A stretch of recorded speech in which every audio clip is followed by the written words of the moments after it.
Hi, everybody. Welcome to tonight's presentation. My name is Melissa, and I'm going to be leading tonight's workshop on using the Picture Exchange Communication System, otherwise known as PECS. So there's going to be a lot of information in this particular presentation. I am going to try to move relatively quickly through the slides. So if you do have questions, just take some notes or post the questions in the chat box, and we will be doing live Q&A at the end of the webinar. Everybody who stays till the end of the webinar will be entered into a raffle, and the winner of that raffle will get one-on-one 30-minute coaching session with the coach of your choice. So that is a fantastic prize. I look forward to seeing who wins that this evening. So please hold on to your questions and stick around till the end. I will get to as many as I can, I promise. Without further ado, let's start this very informative presentation on using PECS. Let's start with a brief disclaimer. This information and all of the information in my workshops are not intended to serve as a substitute for consultation with medical and behavioral professionals. Only qualified professionals who know and work with the child on an ongoing basis can adequately assess and supervise a child's program. I always recommend including a board-certified behavior analyst, otherwise known as a BCBA, on a child or client's team. This is especially important if a child is in danger of hurting themselves or others.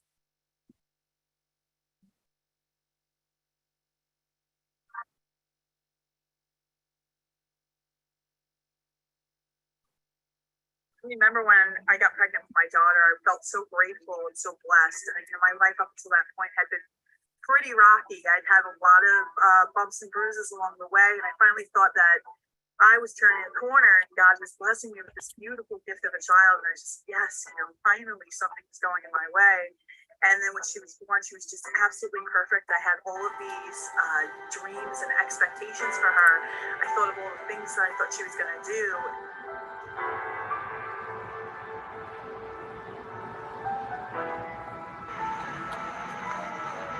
Yeah, good girl.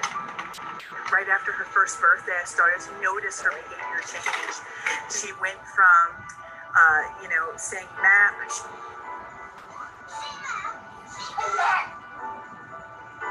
She was obsessed with Dora the Explorer, Mama, Dada. She was saying it all. Good girl, say map. Hit all of her milestones up at that point. She walked at 1. She was eating solid. She just, she looked really good.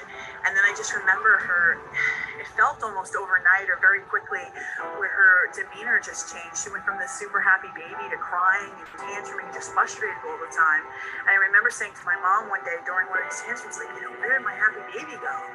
But I didn't think anything past it. I think I was kind of not ready to fathom that something could be off, even though maybe the telltale signs were there.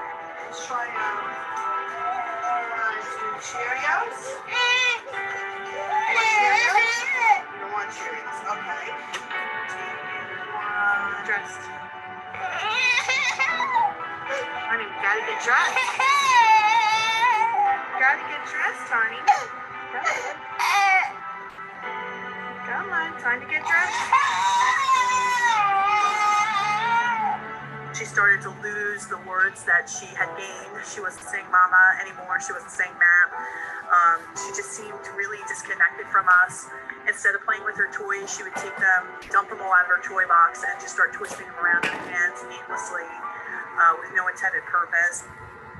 Really kind of in denial about it. And then I remember one day we were in the middle of a store, and then all of a sudden out of nowhere, she just started screaming and yelling like somebody had slapped her. I don't even know what the problem was, and I was so mortified. I didn't even know what to do. I was so scared. I literally just left the half full cart in the store, picked her up, and just ran out of there. I never went to that store again. I just didn't even know what to think. And that was probably the first time it really kind of stung for me that maybe something is wrong. They diagnosed her. They didn't diagnose her right away. They said that, she was too young for a diagnosis. I didn't even know what they meant when they said that. I was like, diagnosed with what? I just had no idea what they were talking about. And then they said, we'll come back in if you're not seeing progress. And I said, okay, and a couple months later, I'm watching these speech therapists play with her on the floor. I'm not seeing any progress. It felt like she was getting a little worse. And then we went for our 2-year-old wellness visit, and the doctor said that she was behind if she wasn't using 20 words with intent. And that was probably just the knife to my heart. At that point, I really couldn't deny that something was up with her anymore. So then I called the county back in, and then she was diagnosed on the spectrum. And I remember that day, and it was worst days of my life. It was my darkest hour. I could easily say that. As a mother, as a woman, as just a human being, it was probably one of the hardest times I had ever gone through. And I remember just being I went from being so happy with God, so thankful, to being so pissed at him for doing this to her and recognizing the beautiful gift he had given me. And for a while there, I struggled. I struggled to figure out what this meant, or what we were going to do, or how this was going to define her. All those dreams I had for her future were just completely shattered, and I had no idea what was going to happen next. And I went from just hopeful to just complete blank when I thought about the future. One night I was thinking, I'm going to die one day, and who's going to care for her like her mother? And something about that thought just snapped me out of my depression and my anger and my fear and said, listen, we got to get to work here. I promised that when she was born, I was going to be the best mother I could be to her. And that promise, it hasn't changed. In fact, it should mean more now than ever, not less. She needs me now more than ever. And I didn't know at the time what we were capable of, but what having those changes, that mindset shift for me was going to do. But I wanted to know that at the end of every night, I could look myself in the mirror with confidence and say, did you do everything you could, Michelle, to give her the best possible life? And if the answer was yes, then that was a good day. And I wanted the answer to be yes, 100%. And no matter where the cards fell, I know I could leave this earth saying I gave her everything I had, no regrets. And as I've navigated this world with her and walked away that day after having that thought, I really just grabbed the bull by the horns. I became her fiercest advocate. I'm not a special education master's degree teacher. I never had any formal training in ABA, but I knew that I was going to learn whatever I needed to learn to be really strong for her. And Juliana had lost all of her language. Want some Cheerios? You don't want Cheerios? Okay. She was nonverbal when she was diagnosed. Show me what you want. Okay. You want something? We taught her sign language.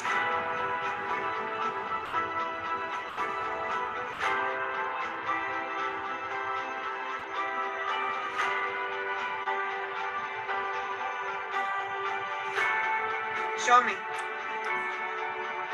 Juliana, show me. Good girl. Then she went from sign language to word approximations. What? That goldfish. Okay, then give us a goldfish. Then she started to speak. Say I did it.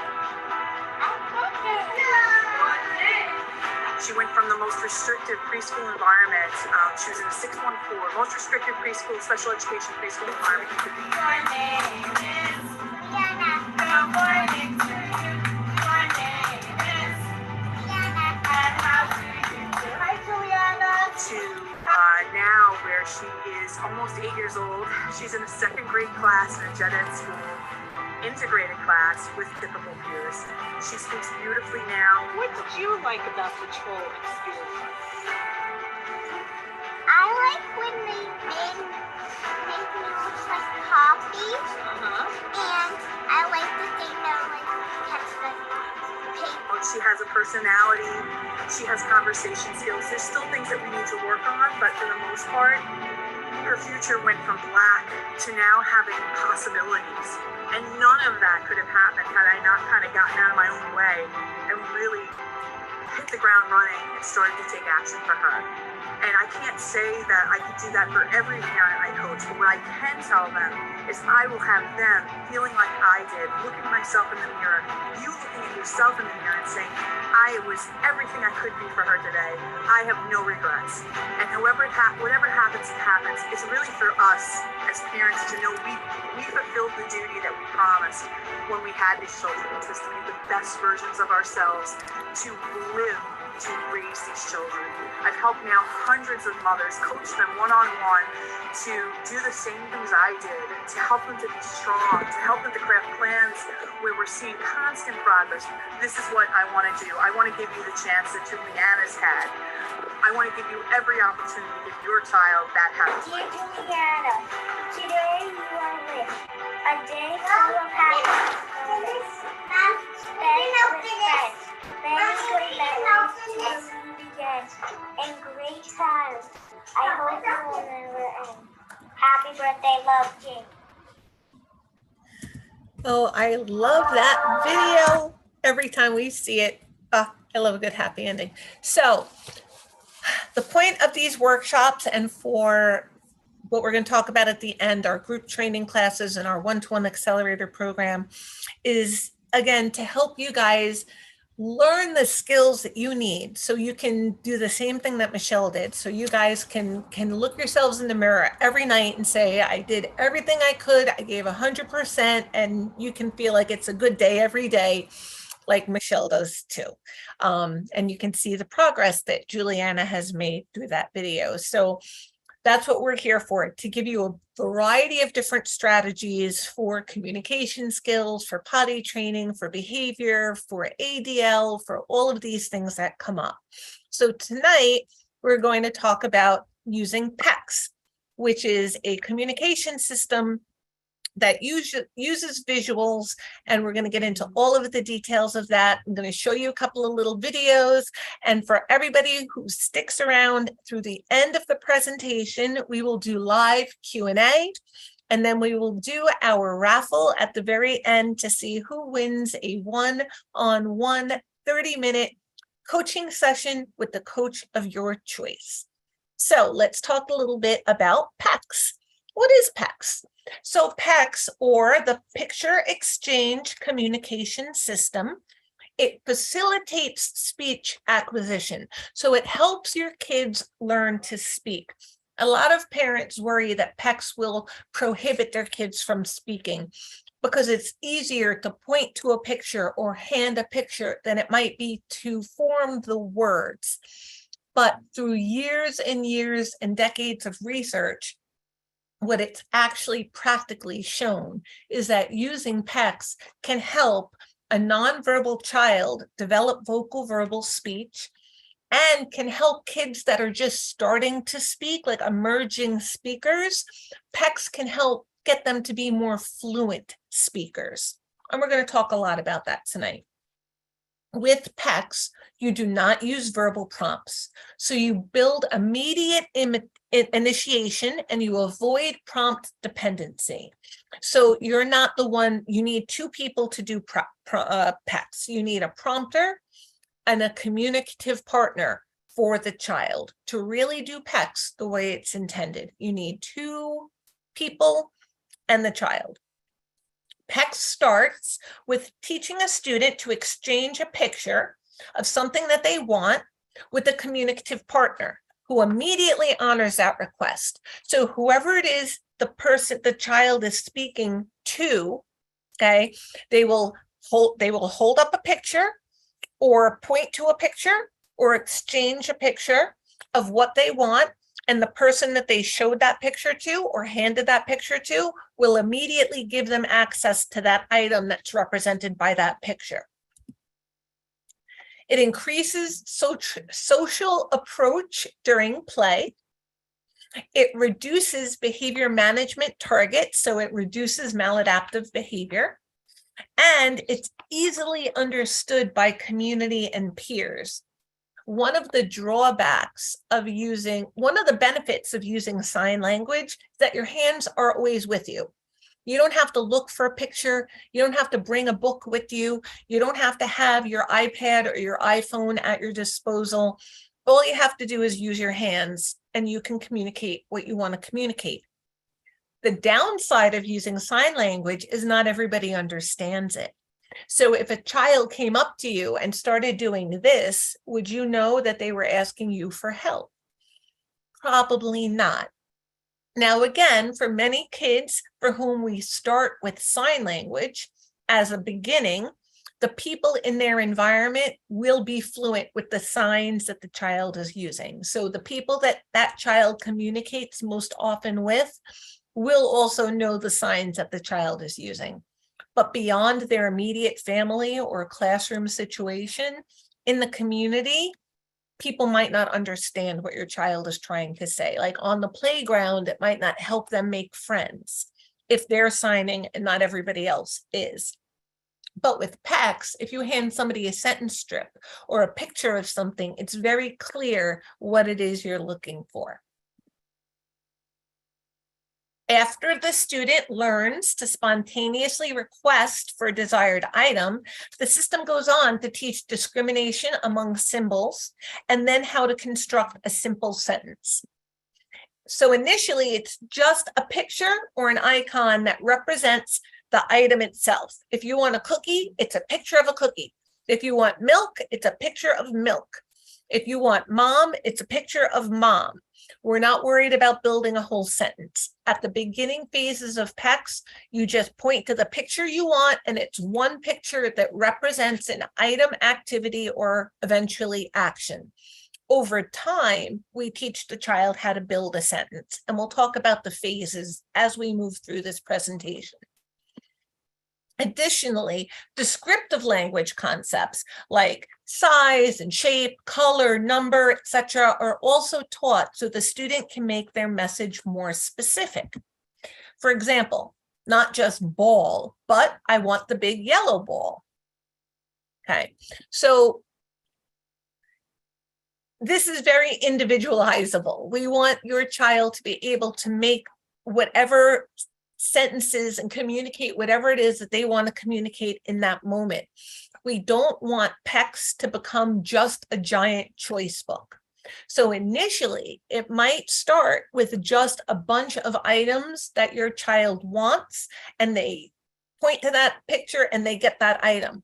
But over time, as they become more fluent with PECS, we want to use it for them answering questions and labeling items and having conversations and answering, questions and generating spontaneous topics of conversation.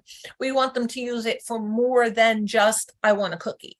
So eventually, all of the phases of PECS teaches all of those components. So we're going to take a look at an example of using a PECS book. So this is a typical picture exchange binder. It's full of activities as well as basic language concepts such as animals, colors. We use it to have children who are nonverbal request what they want to do, such as doing a puzzle or bubbles. We also use it to learn words such as more and fish. So this is a typical picture. Okay, so that shows you an example. I hope that showed you an example of, oh wait, you know what? I don't know if I shared that. Sorry, let's try that again.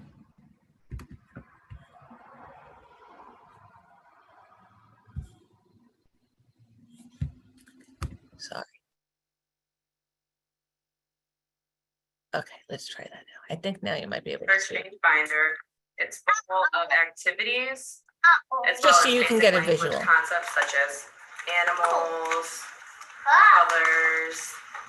We use it to have children who are nonverbal request what they want to do, such as doing a puzzle or bubbles. We also use it to learn words such as more and fish. So now let's go back to the presentation. Sorry. Okay. Sorry, I promise I will get more fluent with this as we go through the presentation. Oh, why am I not at the right thing here? Sorry, hold on one second. I'm so sorry, technical problems here. I am getting there. Yes? You have to click on the top side where the yellow icon is. Okay, hold on. I'm just waiting for that thing to get out of my way. Oh, there we go. And let me move that all the way down here so it's not in my way. Thank you. Thank you, tech support. Okay. So was the video visible? Were you able to see the video? Yeah. Okay, thank you. Okay, so now I'm going to show you a brief clip of a video that shows the two-person prompting procedure that we were just talking about, that you need two people for using PECS.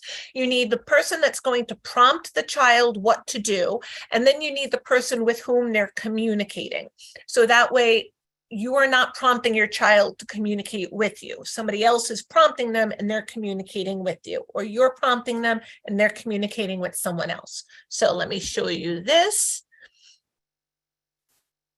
Student to pick up, reach, and release the picture. This step assures that the child is both motivated to get the item and has initiated a response. The moment the picture touches the communicative partner's hand, the reinforcer is given immediately to the child. The communicative partner names the item while giving it. Over a series of successive trials, the physical prompter reduces the physical assistance using a backward chaining strategy. That is, first eliminating prompts to release the picture, then to reach with the picture, and finally to pick up the picture. When powerful reinforcers are used and staff are skilled at using the two-person prompting procedure, this first phase of PECS is mastered within a short time. Our experience is backed by research showing that attempting to try this phase using only one trainer very likely will lead to prompt dependency and thus a much lower chance of rapidly acquiring independent exchanges. Student to pick up, reach, and release the picture. Excellent. So that's one of the main reasons why we want to use two people for PECS, because if you're the one who's constantly prompting your child to communicate with you, they become very dependent on the person with whom they're communicating being the person to prompt them. But if you are the person they're communicating with and someone else is prompting them, and that prompter can systematically fade themselves away, eventually your child will be independently and spontaneously communicating with you. If you're the one to prompt, they're going to continue to expect that the person with whom I'm speaking will prompt me to keep communicating with them. And in the real world, that doesn't happen. So it doesn't necessarily carry over or maintain across time. I'm going to show you one more clip here of using PECS during play.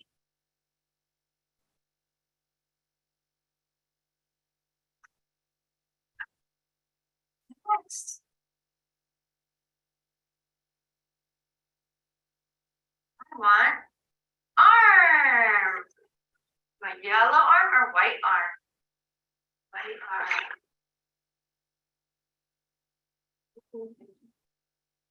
Two arms.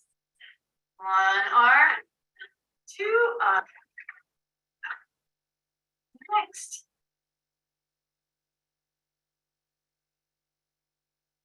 One arm. My yellow arm or white arm? White arm. So for that little boy that they were showing you that they were using the prompting with, he wasn't yet at the point where he was using adjectives during his requests. He was still just prompting. He was just using, I want the arm. I'm just using a picture for arm. But incidentally, the person that he was working with gave him other choices and just had him point to whether it was yellow or white and then labeled it for him. In the later stages of PECS, he would have requested, I want the white arm. But that comes in time, and we'll talk about the specific phases as we move along. So PECS has several phases to it, And each phase has different specific teaching procedures and expectations in each. So let's talk about the first phase of PECS, phase 1, which really teaches your child how to communicate. So as you can see in the graphic on the screen, that's a picture of a general common PECS book. A lot of Velcro on it, a sentence strip on the bottom, which is the yellow rectangle. And on the front cover of the book, there are a variety of different icons, pictures, but not photos, that represent different things that this particular child finds reinforcing. It looks like little toys of dinosaurs. I can't tell what the second picture is. A pail and shovel and sand, water, a crab, and it looks like toast. And on the sentence strip is blue and a robot. So those are the things that this particular child can request just from the front cover. So that's just an example of what a PECS book might look like. So in phase 1 of PECS, the entire goal of PECS is in phase 1 is for the child to approach people to initiate for communication. You use the 2-person prompting procedure that we were talking about. You teach a 3-step sequence. You pick up, you reach, and you release the PECS picture. That is what the prompter is teaching the child to do. If you have an item or activity that the child wants, the prompter will now prompt the child to pick up the picture that corresponds with the item the child wants, to reach towards the person with whom they're communicating, and then to let go of that picture. So they're giving the communicative partner that picture. That's the sequence that you're teaching. Now, you might have to break it down into smaller steps depending on the child. You might have to start with them just pointing to the picture, eventually just picking up the picture, and then eventually reaching and exchanging the picture.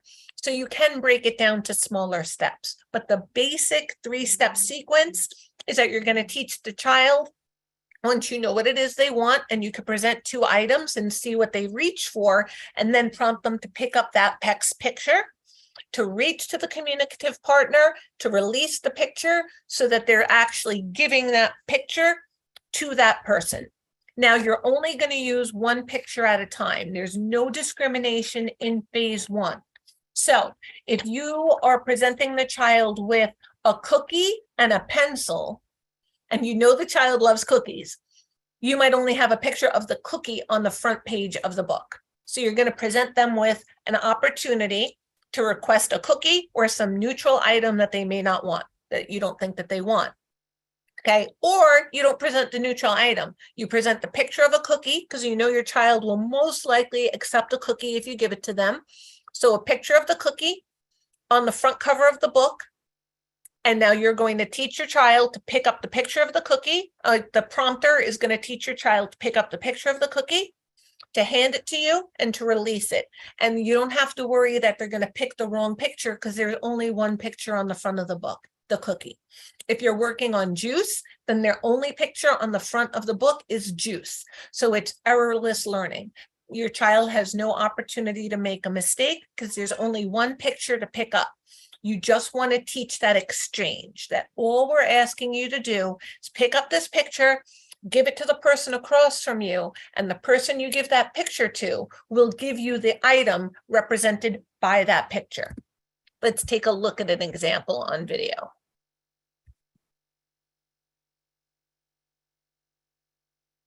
Reinforcers, pictures of those reinforcers, a prompter, and a communicative partner. During this phase, only 1 picture is on the book. However, it is beneficial to use different reinforcers as motivation can change. To teach this exchange sequence, the communicative partner will entice with a reinforcer, and the prompter will wait for the child to initiate by reaching for the reinforcer before physically prompting him hand over hand to pick up the picture, reach toward the partner, and release the picture in their hand. The partner will then give the reinforcer and praise.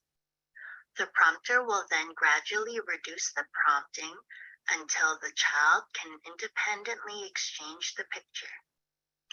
You can practice this phase during playtime and throughout the day by setting up the environment to increase motivation. For example, you can keep reinforcers, pictures of those reinforcers, a prompter, and a communicative partner.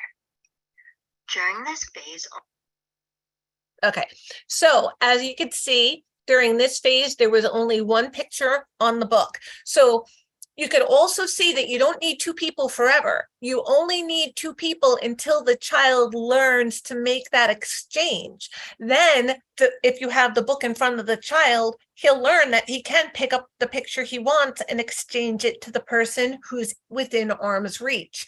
You might again need a prompter when we're teaching the child to like go across the room to find you, or eventually we want to teach them that if you're occupied with something else, to initiate to you and to wait, and then to make that exchange. So you might need a prompter again later on. But again, once your child learns that step, you don't need the prompter anymore. And then it's just you and your child that can practice the skill together.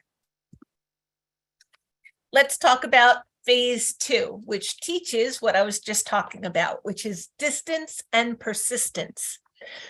This is where the communicative partner, and that's always the person that holds the goodies, the rewards, the reinforcers, the things your child is initiating for, you start to move away from the child. The picture on the communication book is moved further from the child as well. You're still only using one picture, so there's no discrimination. There's no chance that they're going to pick the wrong picture because there's still only one picture. But instead of the book being directly in front of your child, it might be further back on the table. So they have to reach for the picture, and then they might have to get up and take a step or two to you in order to make that exchange. Now, again, you might move yourself away gradually, where initially they just have to kind of get up and lean across the table, and then maybe get up and take a step, and then maybe get up and take a couple of steps towards you. But like I said, during the teaching phases, you'll still have a prompter available to guide your child physically through that in order to teach them to reach for the picture when it's further away, to walk to the book when it's further away from them, and then to go find the person that holds the goodies, exchange the picture, and then get what it is that they want. This teaches persistence. It teaches a variety of people, activities, and locations and reinforcers, but you're only teaching one at a time. So I might do a few trials with a cookie on there, then I might do a few trials with bubbles, then I might do a few trials with a drink, then I might do a few trials with a puzzle, etc. So we want to teach during phase 2. Now, during phase 1, they've already learned I make an exchange with somebody, and I give this picture to the person that holds the goodies, and they give me the goodies that correspond to the picture that I gave them. In this phase, they're learning that now that I know I can exchange this picture with someone and they're going to give me what's on the picture, that I might have to go further to get the picture and to make that exchange with that person who holds the goodies. Let's take a look at what that looks like.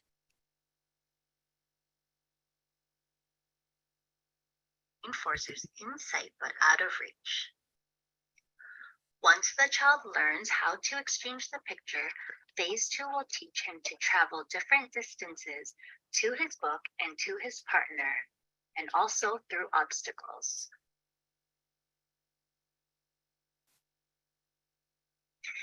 In this example, the mom seems busy, but he will persist with the picture exchange in her hand.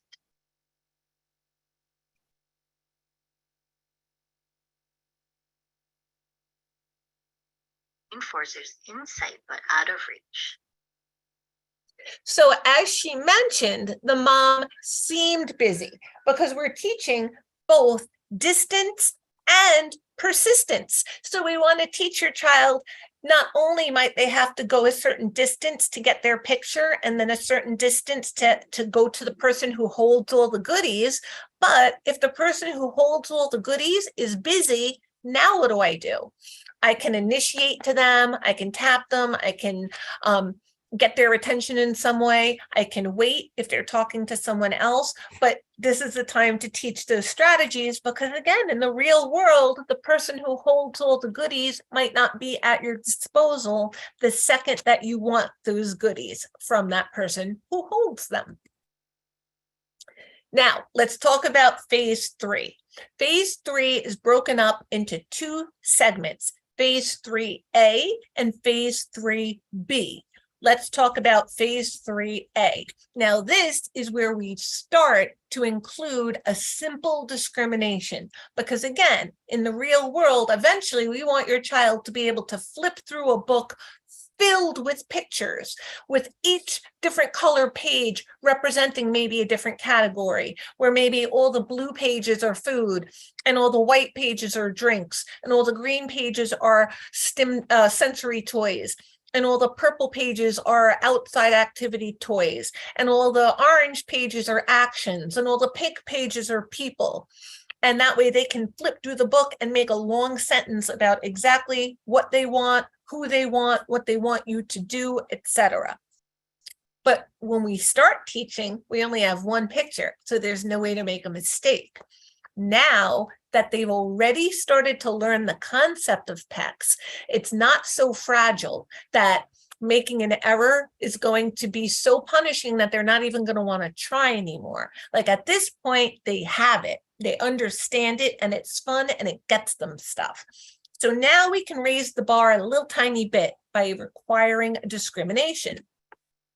So the motivation to select the correct picture is getting the desired item and avoiding the undesired item, the item that they don't want.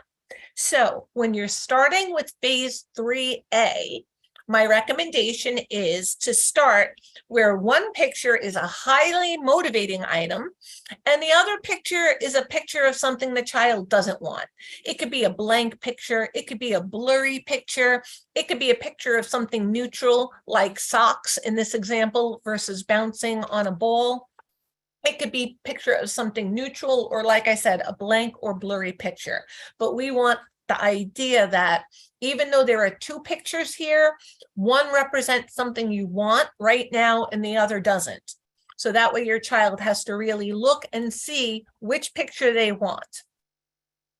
Now you want to reinforce at first indication of a choice. If the child selects the wrong picture, so they select the picture of socks in this example, give them the wrong item, give them the socks. Then error correct, where you're going to prompt the child to choose the right picture and get the right item. So in this example, if the child picked the picture of the socks, the communicative partner is going to hand that child socks, right? Then the prompter is going to prompt that child to pick up the picture of the ball, hand it to the communicative partner, and then the communicative partner is going to say, oh, here's the ball you can bounce on. That way, the child sees the difference. They see, oh, when I take this picture, I get this thing. When I take this picture, I get this thing. So through trial and error and through these corrections, your child will learn to pick the correct picture. And it won't always be a choice between something that they really want and something neutral. Eventually, like I said, it's going to be full of stuff that they really do want. So we want to make sure that they learn to ask for the thing that they really want. Because if they really, really want chips, but you give them a cookie, they might be like, it's not what I really wanted, but I'll take it. But there's going to come a day where they want something and they give you the wrong picture and you give them what corresponds to that picture and they have a meltdown because that's not really what they wanted. So this is a very important phase, especially to avoid maladaptive behavior. So initially, when you hand them socks, they might fuss or protest for a second. That's okay. They don't have to keep the socks. You just have to give it to them. And as they go to push it away, then you say, oh, that's not what you want. What do you want? And then the prompter prompts them to pick the right picture. Let's take a look at this, how phase 3A teaches that picture discrimination between a highly preferred picture and a non-preferred picture. So initially you need the pictures of a reinforcing item, a picture of a non-reinforcing item, and you need both of those corresponding objects in advance. So you have to be prepared. So in the previous example, you would have had to have both the ball and the socks available. Don't assume they're going to pick the ball. I don't have to have the socks available. And if you have a blank picture or a blurry picture, you're just going to give them like a blank paper or a blurry or like a white towel or just something neutral, something that they don't want. Let's take a look at that right now.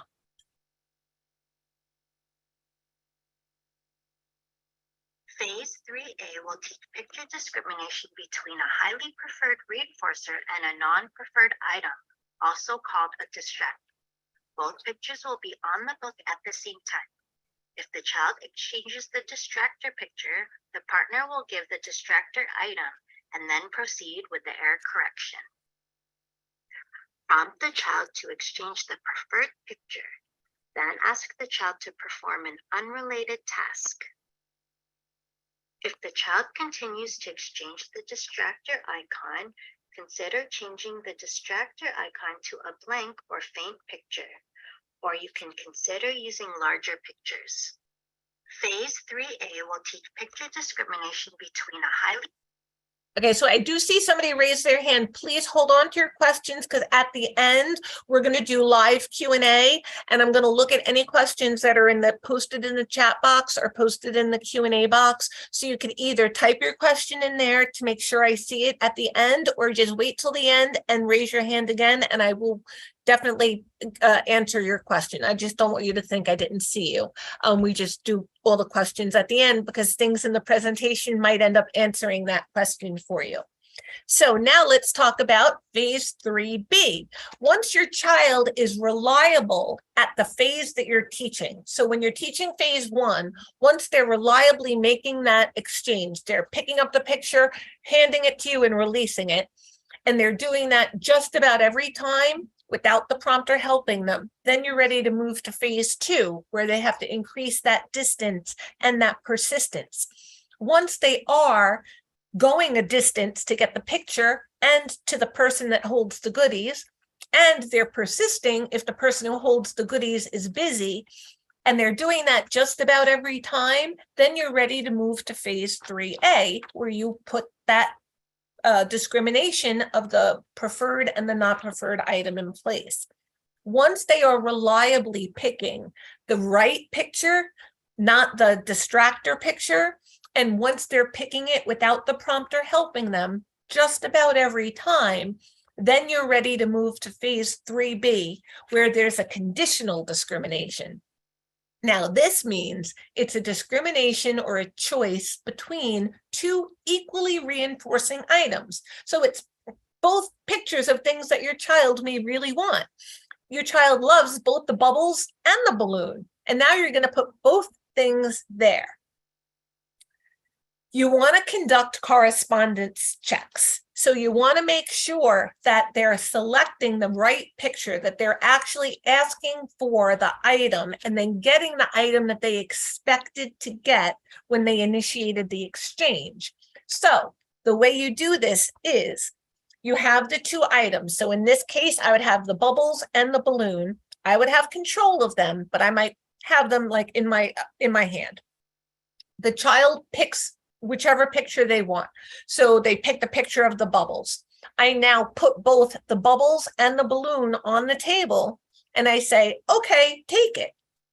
If the child gave me the picture of the bubbles, and when I say, okay, take it, or I could hold both things out in my hand instead of putting it on the table, and I say, okay, take it. If they handed me the picture of the bubbles and they take the bubbles, that's a positive correspondence check. They wanted the bubbles, they're reaching for the bubbles, right? They selected the right picture. But if they gave me the picture of the bubbles and they're trying to get the balloon, now I know they didn't do something right. They didn't select the right picture. They want the balloon, but they handed me the picture of the bubbles. So in that case, I have to give them the bubbles and then do the error correction. Have the prompter now prompt them to pick the picture of the balloon, make the exchange, And then I say take it, and they take the balloon. And again, the prompter will be there to guide them towards taking the balloon. So again, the connection is made between this is the picture on the card, and this is the item that I'm getting. Let's take a look at phase 3B, where we're teaching that connection between equally reinforcing items.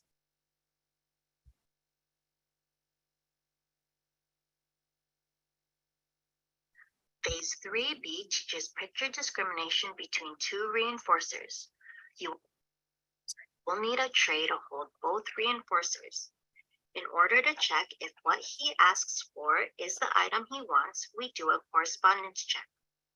Hold out the tray and say, take it. If he reaches for the corresponding item, praise him and allow him to take it. If he reaches for the wrong item, block access and continue with error correction.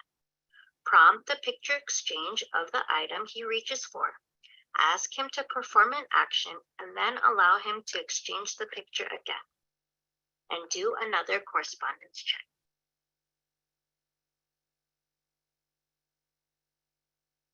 Phase 3B teaches. Okay, so that shows you an example of teaching phase 3B. So there are two equally reinforcing items. The child reaches for the right item, for the wrong item. And I'm sorry, before I said give them the wrong item, I'm incorrect there. So the child asks for the wrong item, gives you the picture of the bubbles, and reaches for the balloon. You block access to the balloon and then ask the child to do a quick, like, do this, good. Now you can prompt them to pick up the picture of the balloon and then give them access to the balloon. So again, they make that connection between this is what I asked for, that because that's what I wanted. So if you just gave them the picture of the bubbles, again, they might think to themselves, I didn't really want the bubbles, but I'll take them because that's fun too. So we want to make sure that they're learning that correspondence between the picture that they're selecting and what they're actually motivated to have in the first place. Now, phase 4 is where we start to build sentences. Now, again, you're not going to move on to phase 4 until your child is reliably doing phase 3B. What that means is that your child, if there are two pictures on the front cover and they're equally reinforcing, and your child picks one of them and you just say, take it, that they're taking the item that corresponds with the picture just about every time. When they're doing that without you having to help them, without the prompter having to help them or you having to correct it, then you're ready to move on to phase 4, where they're building sentences. If you're still helping them or you're still correcting them, keep working on that phase until they're doing it reliably without help. Then move on to the next phase. If you move on to the next phase too quickly, we talk about this all the time. If your foundation is shaky, the more things you build on it, eventually it's going to collapse. But if you have a really strong foundation, you can build upon it and it will sustain. So when we're ready for building sentences, we start with the sentence strip on the bottom. Now you noticed in the previous examples, there was no sentence strip. It was just the front cover with one picture on it. Then it was the front cover with two pictures on it. Now we add the sentence strip to the bottom, as you can see in the picture there, and we already have the I want picture there on the sentence strip, okay? The entire strip is given to the communicative partner. So the child will build the I want and the puzzle piece and then make the exchange, and then they will get that item or activity. And again, it eventually builds to other senses and other sentences. So it might start with, I want something. Eventually it'll go to, I see something, I smell something, I taste blank, I feel blank, I hear blank, I'm doing blank. So eventually the sentences will change, but the most motivating piece is getting something you want. So we start with that to make this as fun and positive an experience as we possibly can, so your child will want to continue to do it more and more. Now let's take a look at a video example of phase 4.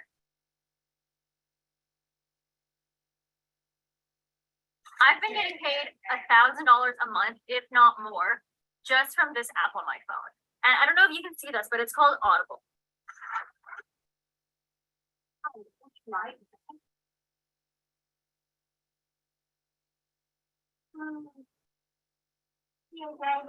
Yes, they did. See, initially he went to just exchange the picture, but she didn't take it. He had to build the sentence. Crisps. Okay. There you go. And he got the crisps.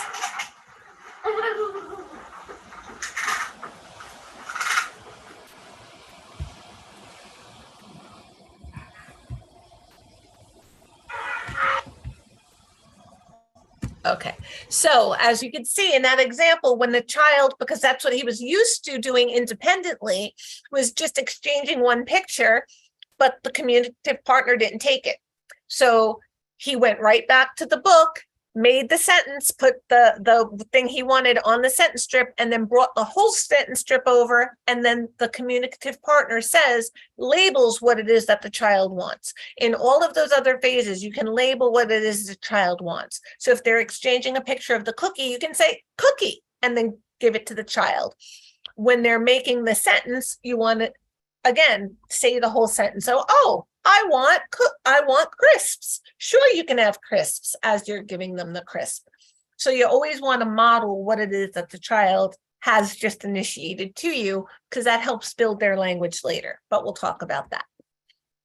Now, in phase 4, we continue on to teach attributes. So that is descriptors of what it is that you want. So it's no longer okay to just build, once they're starting to build the simple sentence of I want blank, now we want to start providing other examples of those items and activities and give them options in terms of color, shape, size, etc. So this is where the attributes start to come into play. You want to teach the child to request very specific reinforcers. Again, the more specific your child can ask you for the more specifically your child can ask you for things, the more likely it is that you're giving your child access to the thing that they were really motivated to ask for in the first place. If they can't be very specific with you, it's more likely that you're going to give them the wrong item or activity. And that can result in frustration, which might result in escalating behavior. So it's very important to be able to teach your child to be as specific as possible so that they are most likely to get back what it is that they're expecting to get back by their request. You want to increase the sentence length through attribute combinations. So the red truck, then when they can do that, then the big red truck. Now, again, you have to have these items available. So if you're starting with, say your child is very motivated by trucks, okay? Initially, they build the sentence, I want the truck, and they get any toy truck they want. Just hand them a toy truck, or they get to pick the toy truck that they want. Now, you might want to have 2 or 3 different colored trucks, have 2 or 3 different colored attributes on the front of the book. And again, with the correspondence check, which truck do they want? Do they want the blue truck, the red truck, or the green truck? You have the prompter there available. Initially, you might see which one they go to reach for so you can prompt the right combination. But again, if they ask for the wrong thing, when you do the correspondence check, you're going to block access. So if they build the sentence, I want the blue truck, and they reach for the red truck, you're going to block access to the red truck. You're going to take the sentence strip apart. You're going to ask them to do this, do this, do this. Now you're going to prompt them to build the right sentence. I want the green truck or the red truck. I forget which one I said. And then you're going to let them get access to that particular item or activity with that attribute that they asked for. Over time, you'll see that the correspondence checks will get better and better and better, and the sentences can now start to get longer and longer and longer. So initially, if you're working on colors, you have to have items of various colors. If you're working on size, you have to have items of various sizes, right? So if now you want to have the big red truck, you have to have a little red truck and a big red truck, and maybe a big green truck and a little green truck. So that way you can make sure that you have the right correspondence checks. Receptive mastery of these skills and concepts is not a prerequisite. So your child does not have to already know colors before you start teaching attributes here. Your child doesn't have to already know size before. This is going to help them learn that, because it's the difference between getting the thing that you really want and not getting access to the thing you want. So this is actually going to help teach those concepts. That's how we kind of learn those concepts. You're coloring a picture and you ask for blue and somebody hands you green and you're like, oh, I asked for the wrong color. You learn to start asking for green when that's the color you want. It's the same thing. So we want to block access if they reach for something that does not correspond with the sentence strip. And over time, these concepts will make more and more sense, and you'll see them getting more and more reliable. That's why we only teach one attribute at a time. We don't start with the big red truck. We start with the red truck, the blue truck, the purple cow, the green shirt. And once they can do that reliably, where you're not correcting, then you can add another attribute, a big, small, fast, slow, shiny, dull, soft, rough, whatever it happens to be, the attributes that you're going to teach. So let's take a look at attributes. Oh, I want orange.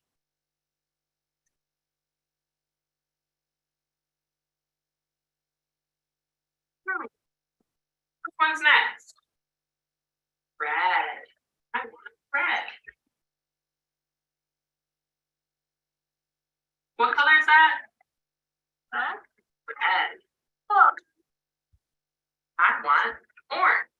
Now, I don't know if you heard that, but when the child made the exchange with red, and then the teacher asked, what color is that?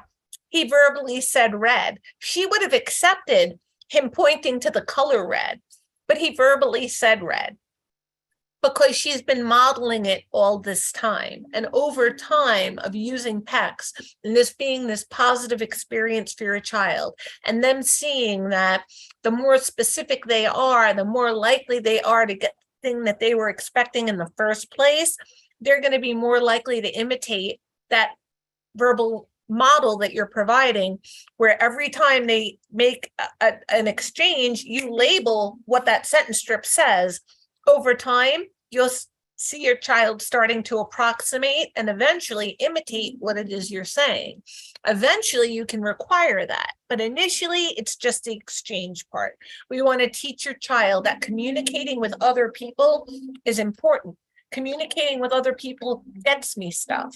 Up until now, communicating with other people has just been frustrating and has been hard and has not been very reinforcing.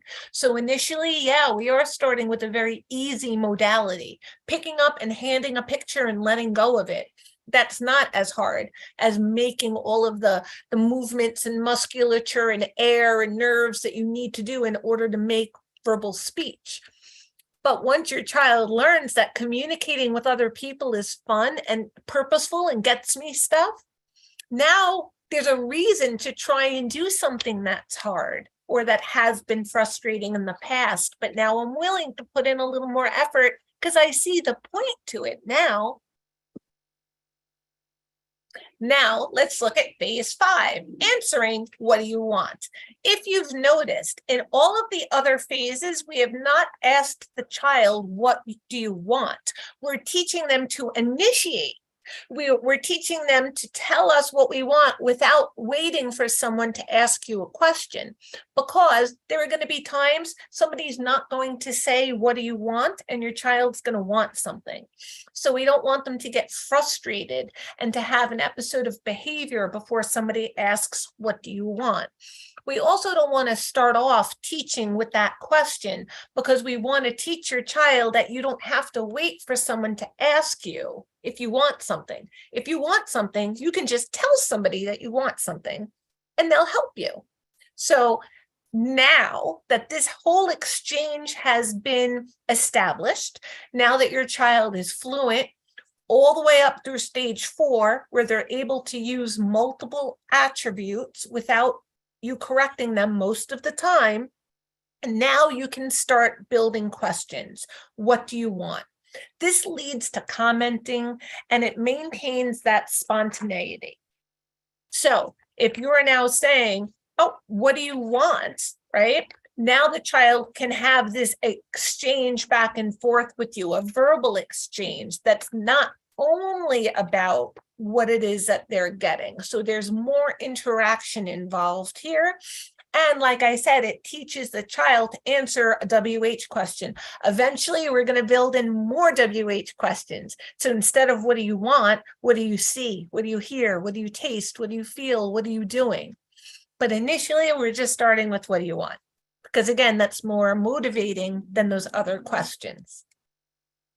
And phase 6 is where we start working on commenting, where your child will start to spontaneously make comments on things going on around them. So this answers comment questions like, what do you see? What do you hear? What do you have? What do you feel? You want to discriminate between commenting sentence starters. So you want to discriminate I see from I want. Okay, so you want to, now that the child has learned I want, you want to teach them to label things that they see without getting those things. So I might hold up a picture, or I might hold up a pen, okay, and ask the child, what do you see? And again, initially, I might only have a picture of the pen on the front of the book, and I might already have the sentence starter I see on the sentence strip.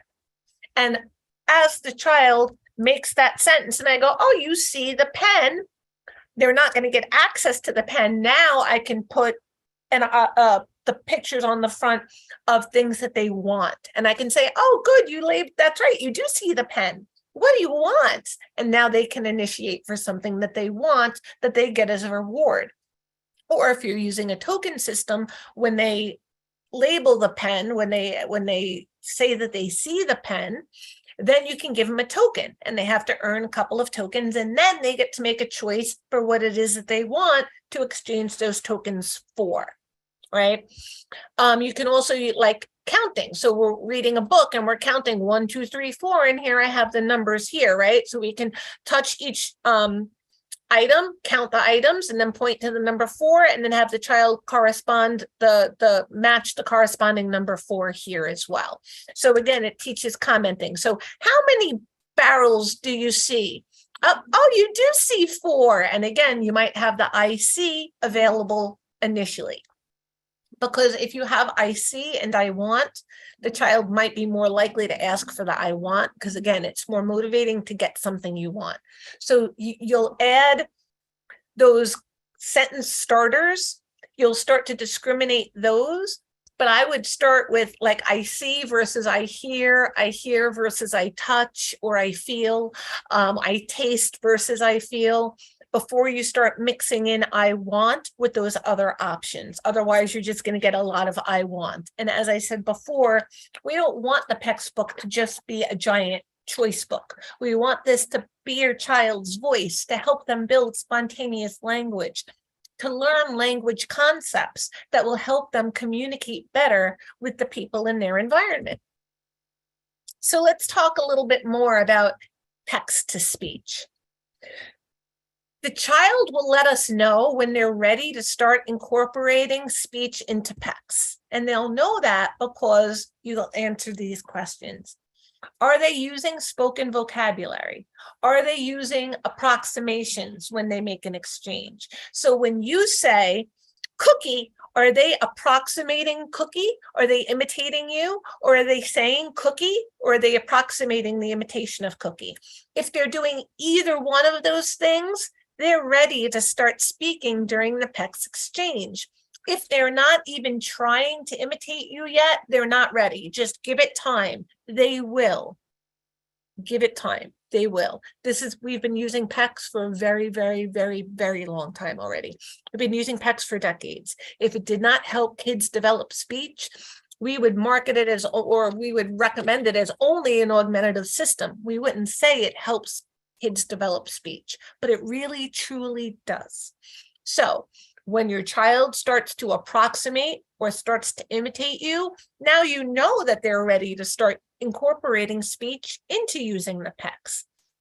You also want to ask yourself, is the speech that they're using able to be understood by a familiar listener who might have that mommy's ear about 80% of the time? Like, is 80% of what they say understandable by the people that know them the best? And if so, they are ready to start incorporating speech into PECS. And does your child respond as quickly with verbals as they do with the PECS? So do they exchange the PEC, you model it, and then they imitate it? Or do they hand you the PEC and label it at the same time? So are they making the exchange? You say, oh, you want a cookie, and then they say cookie. Or are they handing you the picture of the cookie and saying at the same time, cookie? If they're saying cookie just as reliably and as quickly as they're making the exchange, they're not waiting for you to model it, they're definitely ready to start using speech. So let's look at the PECS to speech video a little bit.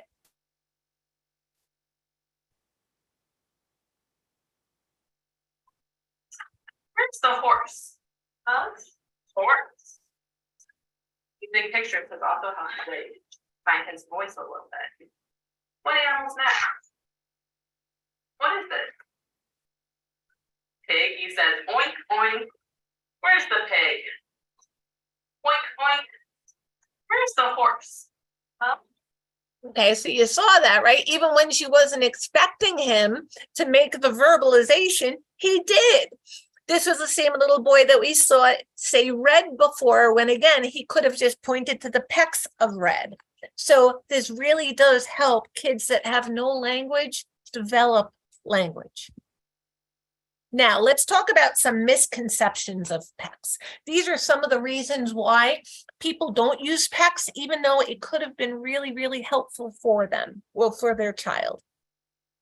People sometimes think if you're using any pictures, you're using PECS. That's not true. Part of PECS, as you can see, is the way you teach it. It's the teaching procedure behind it. It's the fact that you use two people to start to teach it, that you go one phase at a time, and that each phase has a very specific purpose and is teaching a specific skill. First, just teaching that exchange, then teaching that distance and perseverance, then teaching that discrimination between pictures, that a picture I want, a picture I don't want, then teaching that discrimination between two pictures I do want, then building sentences and using attributes, and then talking about other things, not just what I want, but what I see and what I hear, and making comments and building more and more language from there. So it's not just the using the picture piece of it, it's the whole teaching procedure and the stages that really make PECS PECS. Some people think if we're using a visual schedule, we're using PECS. And again, just like I said before, it's as much about how you're teaching it as it is about the fact that you're using pictures. It's not just that you're using pictures. Those are visual supports. PECS involves teaching strategies, specific phases, and meeting criteria for one phase before you move on to the next phase, so you have that strong foundation. Some people think that PECS only teaches requests, and as you've seen here tonight, it doesn't. It teaches requests, it teaches attributes, it teaches commenting, it teaches basic conversation, it teaches a lot of different concepts. Some people believe that PECS is only for nonverbal people, and that's not true. For students that are starting to develop speech, early speakers that it might take them a long time to process what it is that they want and make that request, or they might not be using attributes yet, or they might not be building their own sentences yet. Using PECS can make emerging language stronger and more fluent, because it's like a safety net, it's a support in place. And a teaching strategy that, like I said, targets specific skills in a specific order with a specific teaching strategy that's meant to make your child as successful as possible right off the bat. PECS, some people think PECS is only for young children. It's not. It's for anybody who needs help making communication initially, okay? It's for anybody who needs to develop speech or that needs to develop appropriate communication. They say AAC, right? That means augmentative alternative communication systems. For some people, PECS is augmentative, which means it just helps to support your speech, making it more fluent, teaching you attributes, making your sentences longer. And for some people, it is an alternative communication system where they may not ever have vocal verbal speech, but they will have a way to communicate whatever they want to communicate with everybody in their environment. So it's for anybody who needs a communication system, whether it's augmentative or alternative. Some people feel that if we use PECS, the child won't speak. And as we've discussed all through this presentation, that just is not the case. Some people feel that PECS is only for people with ASD, only people on the spectrum. And again, that is not true either. It's for anybody who has a speech difficulty or speech delay, or anybody who needs help developing a communication system. And you can get more information on all of this at www.pecs.com. And as I always say, don't give up. It is complicated to teach a replacement communicative behavior to your child. If they're used to whining to get their needs met, or pointing to get their needs met, or just waiting for you to meet their needs for them, it could be hard to teach them to do something new. Don't give up. It will happen. And if your child is having difficulty developing this communicative behavior, consult with your local BCBA. Come to more of our group meetings, sign up for our program, and you'll have access to us on a regular basis. So let's talk a little bit about how to get you from where you're at right now to where Michelle is in that video, where a lot of our other parents have gone through. Okay, so right now, this is where you're at. We kind of call it like the trifecta of suffering, right? As the parent, you don't know how to help your child. You're saying, I don't know what to do for my child. I'm not equipped for this, right? So you're putting yourself down as a parent. You're not having faith in your child in that you're saying, like, they don't understand. They're never going to get this. It's too hard. We've tried this already. So you have disbelief about your child being able to do this because of the difficulties that they've demonstrated in the past. And you might have disbelief in the program itself. Like, yeah, this is too good to be true. We've tried things like this before. And what ends up happening is inaction, right? Inertia. You just do nothing. That's a resultless recipe. That's what's holding you and your baby back, is that lack of momentum, because you don't really know what to do. So it becomes easy to not do anything because you're not really sure what to do. You're not sure how to do it right. And that's what we're here for. With our masterclass, Champions for Our Children masterclass, we have a 3-month group coaching program with guaranteed results. And we're going to talk about those. This is what you get when you join our program. You get self-study courses, like our Champions masterclass, courses on the big 3, and other autism-related topics.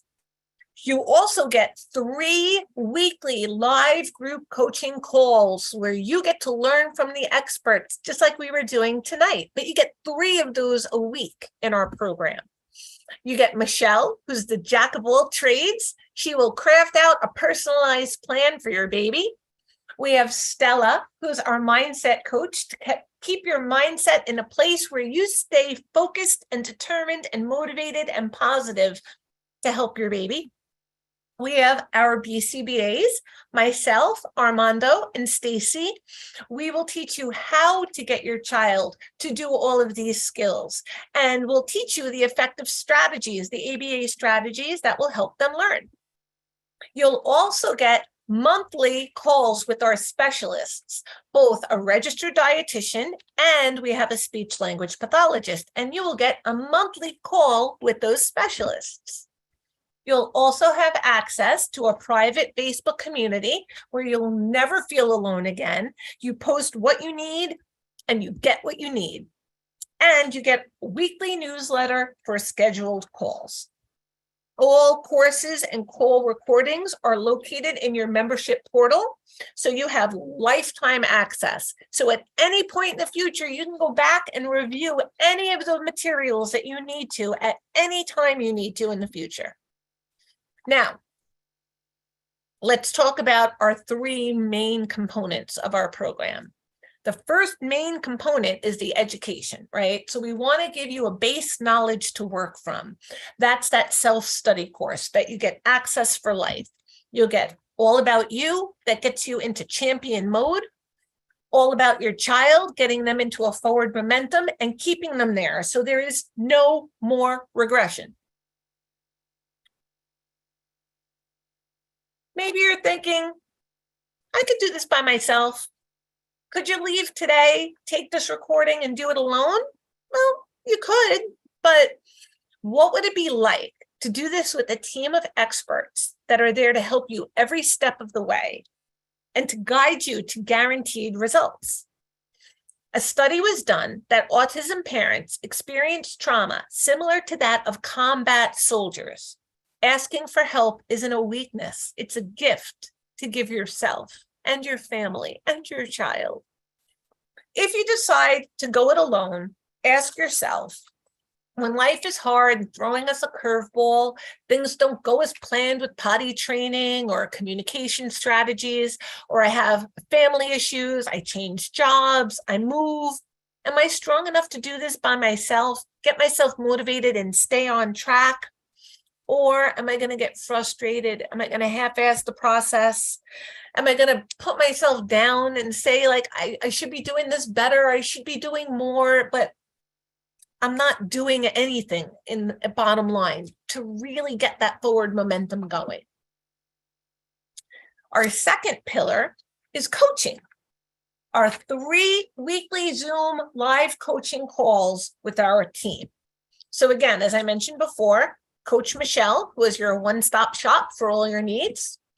Our mindset coach, Stella, who will be your built-in therapist for the next 3 months. Our BCBA calls, where you learn all of the ABA tools to effectively help your child. There we are. And our monthly coaching call, and there is Greer and Deanna, our registered dietitian and our speech language pathologist. So that is our team that you will have access to all of those coaches. And our third pillar is community. We have a private Facebook group just for our CFOC students where no questions go unanswered from me or my team. You're in a group of other parents that the group is monitored 24/7. You can say anything because the other parents have been where you are where you are, they understand.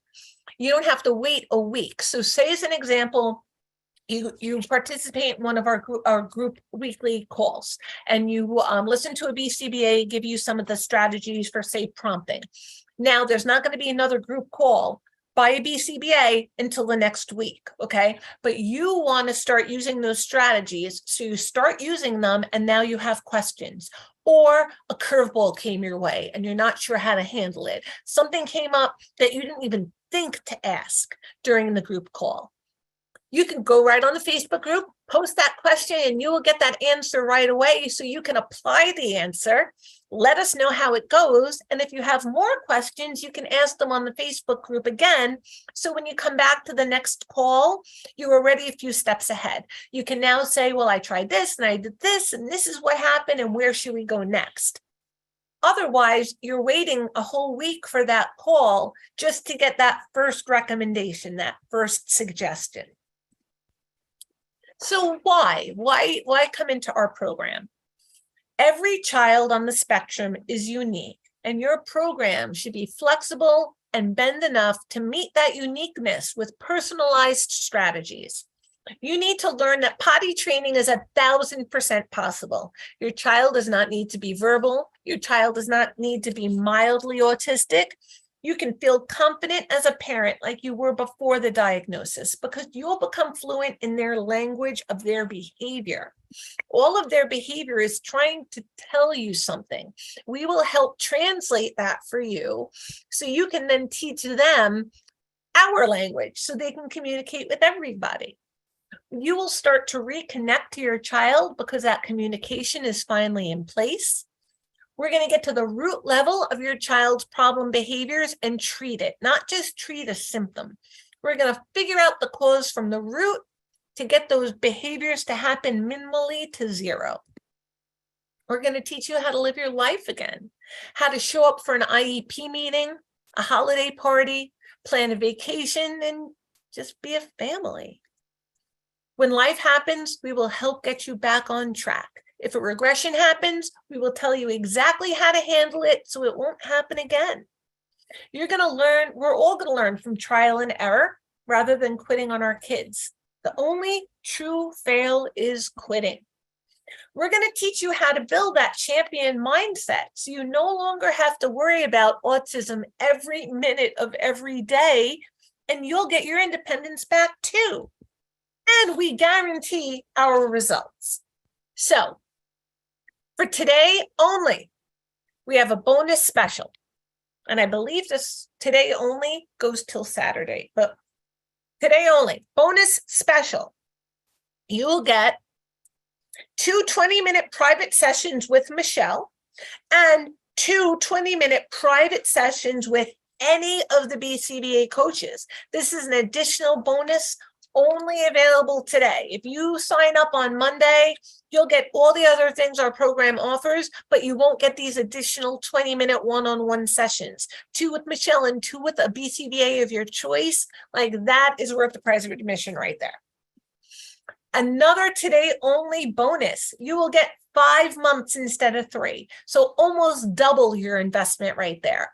Usually we sign you up for 3 months. This time you will have access for 5 months of the coaching calls, of the access, of all of it. 5 months, no matter what. And like I said, this offer expires Saturday night. So by 12:01 Sunday morning, these options are gone. So by Saturday, if you sign up for our group, you will get the 2 20-minute one-on-one coaching with Michelle, 2 20-minute coaching with any BCBA of your choice, and 2 additional months. So for today only, the investment of $19.97 or 3 payments of $7.15 or 4 payments of $5.50 if that's easier for you. And your results are guaranteed, which means if you don't do it in 5 months and you're participating and you're coming to all the weekly classes and you're meeting, you're doing everything you're supposed to do, you stay until you get the results that you need. Whether it's 3 months, 5 months, 6 months, 8 months, whatever you need, you will stay until you get those results. All you have to do is work the program. You will stay until you get the results you need. So if you look at it, it's really only $14 a day to change your lives. Like, what do you blow $14 on? Like, I can blow $14 a day on nothing. Like, if you work and you get lunch or a couple cups of coffee a day, more than $14, like, easy. It's worth it. It's so worth it. All bonuses, like I said, expire Saturday night. So join today. Please join today. And if you're thinking, I don't know if now's a good time, there's never going to be a perfect time, especially if you think you don't have the time. You just have to have the willingness to work with us to create that time. It's the worst to feel all of your time is full up and there's nothing left for the things that you want for yourself and your family. But if you don't have time now, it takes even longer to get these skills for your baby on your own. And the longer they practice the wrong thing, the longer it's going to take for you to fix it. The longer you practice any bad habit, the harder it is to change it. So the longer it takes you to get started, the longer it's going to take before you're finished. So if you're thinking, can I afford to spend the money on this? What is it costing you to not get your baby to the big three now? What is it costing in diapers and wipes, in your time, your mental health? What is it costing your family? What educational opportunities is your child missing out on? What's the cost to them? Can you afford to pay that price any longer? If you're thinking, I've tried this before, it failed so many times, how is this going to be different? Well, you already know you aren't doing it. So this is the worst that it gets. Getting started is the only way to actually get closer to getting what you want. Like they say in Lotto, you got to be in it to win it, right? Sitting in, I don't know, or asking shitty questions with no real answers just keeps you stuck. That's the reason you should join. Indecision is keeping you second guessing and is losing precious time that your child could be making progress. Your child doesn't have time to waste. Nothing comes from an I don't know or questions you can't answer. Just decide, right? Like, which shoe is it that says just do it, right? Decide you're not ready and you won't do the work, or decide you're nervous, but you're willing to try it. Go for it. Give yourself the gift of the decision.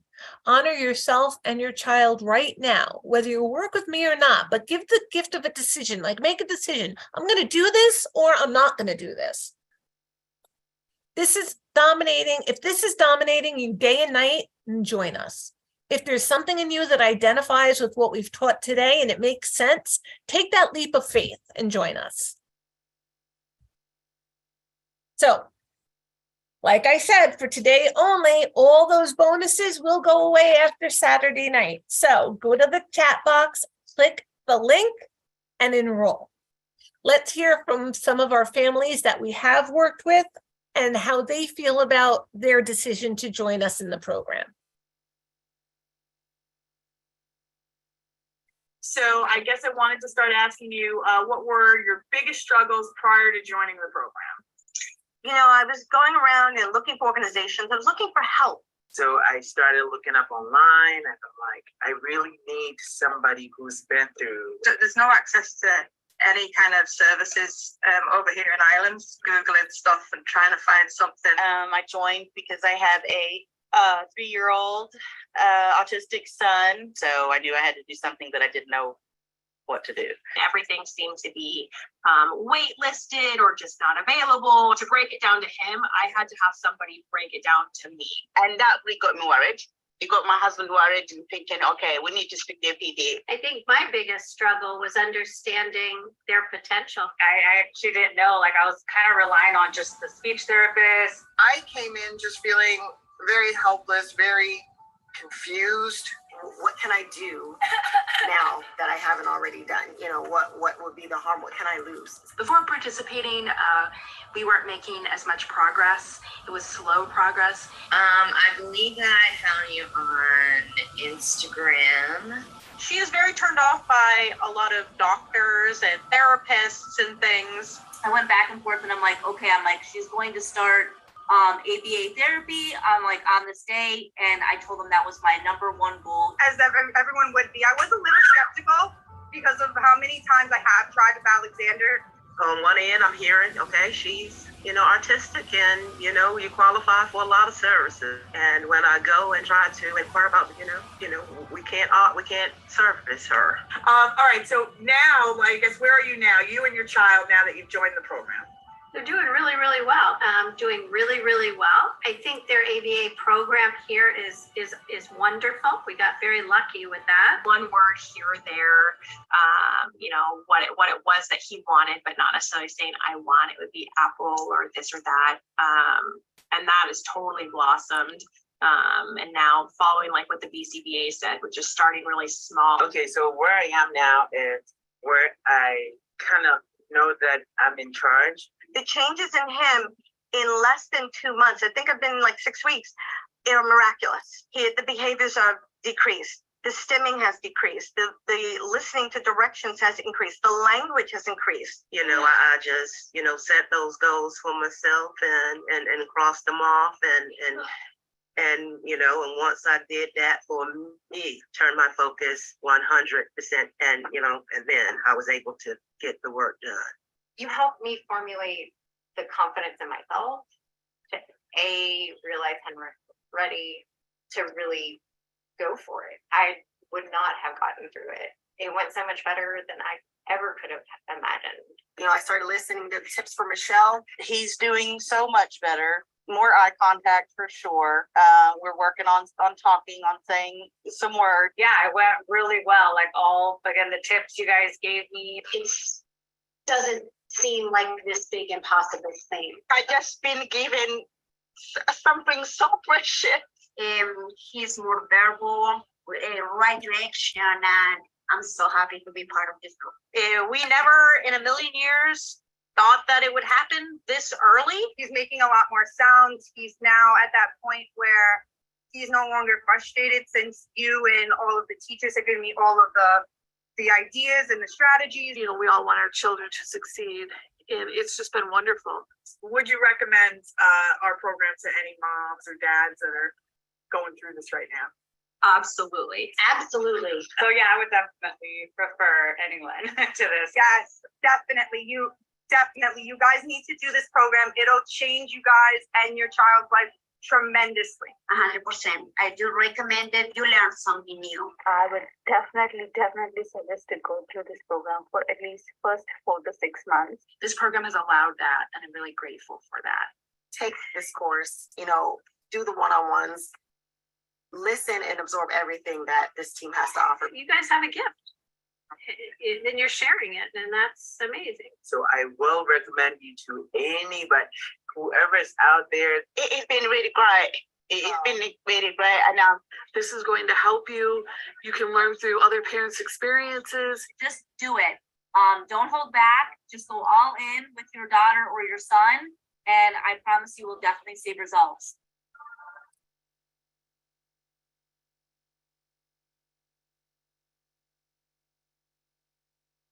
I love that video too. Okay, so I guess I wanted to start asking you, what were your... Sorry, there we go. Okay, so we are going to start our live Q&A in just a moment, but first I want to look at anything that was posted in the chat box in the Q&A. So let me take a look here and see what's been posted in the chat box. Let's see. I've never tried the 2-person approach. I like this thought. That's good. Yes, new.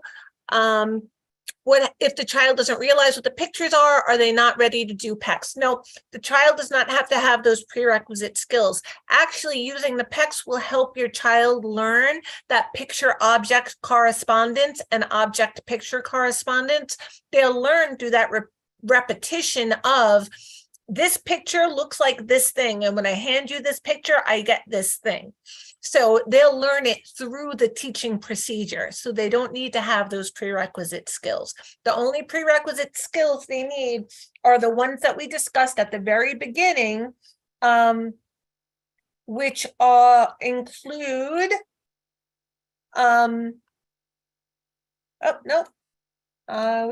we really didn't talk about that. We really don't need those prerequisite skills as long as your child will sit and attend for a few minutes, and that they'll accept prompting. You've got it. Those are the prerequisite skills they need, and then you can really move forward with this. What if the second phase doesn't resonate with the child? Well, over time it will. You just have to go very slowly and take baby steps. So initially, if the book is right in front of the child, you're only going to move it a very small bit away from the child, and you might only back up like a couple of inches to start, just so your child has to even just lean a little more as opposed to just handing it to you. So I can just hand it to you like this, but now I just have to lean this much to hand it to you. Then when they're doing that reliably, now they have to lean a little bit more to hand it to you. Now you're going to hold your hand out for it, but you're going to move your chair back enough so they actually have to take a step towards you. And at that point, you'll still have the prompter. So the prompter will help your child guide them along to make that exchange, to increase that distance until they get it. And then they're like, oh, okay, I just have to go a little further here and I just have to find you, or I just have to wait for you to look at me. They'll get it over time. But that's why it's so important to have the two people, the prompter and the communicative partner. Let's see, if a child has words and making requests prompted and unprompted with words and signs, should I introduce PECS? Yes, this will help build that fluency, and it will help to teach them those things in those later stages, like attributes, like building longer sentences, like labeling, commenting on what they see, what they hear, what they taste, what they feel, what they're doing, instead of just what they want. So yes, this can help build that fluency. That's why I had said throughout the presentation, it's not just for nonverbal kids, it's for emerging speakers as well, because it will help build that fluency. Can we get CEU credits for attending the webinar? It's actually not necessarily a BCBA training webinar, although I do CEUs for BCBAs, but this was more of a parent training workshop. Child is also pointing to request, adding to my previous question. So again, yes, if they're pointing to make a request, now we want to go from them pointing to a picture to actually picking up the picture, handing it to someone. But as I mentioned earlier in the presentation, you can add in sub-steps until they're ready to get to the steps that we're talking about in the presentation. So step 1 could just be pointing to the picture of the thing they want. Step 2 could be pointing to the picture and then just picking it up. Step 3 could be pointing, picking it up, and handing it towards somebody, and then releasing it, and then bringing your hand back. So absolutely, you can break that down into smaller steps. Can I discuss a payment plan with you? Just book a call. Just click on the link, book a call. You will speak to somebody and they can talk to you exactly about what all of your options are. So please don't let that hold you back. Just book the call, and a member of our team will discuss all options with you. We want to help you. We want you to be part of this program. So book that call and we will definitely see what we could possibly work out, okay? Yep, see, and it says right here, we will be happy to assist you with payment plans. So if the payment options that we specified, like the 3 payment plan or the 4 payment plan, doesn't work out for you, and that's what's stopping you from booking a call, don't let it. Book the call anyway. We will work something out, okay? Join our program here. So the links are in this box. Can I purchase the PECS pictures or books, or are there programs to make them? You can go online. You can get Board Maker, which is a free program that has all of the icons that you can use to make PECS. If you go to PECS.com, there are links. You can go online and order pre-made PECS books for yourself. If you go to Amazon.com and Google PECS books, you will see how many things come up. And like I said, go to PECS.com because it's a big resource.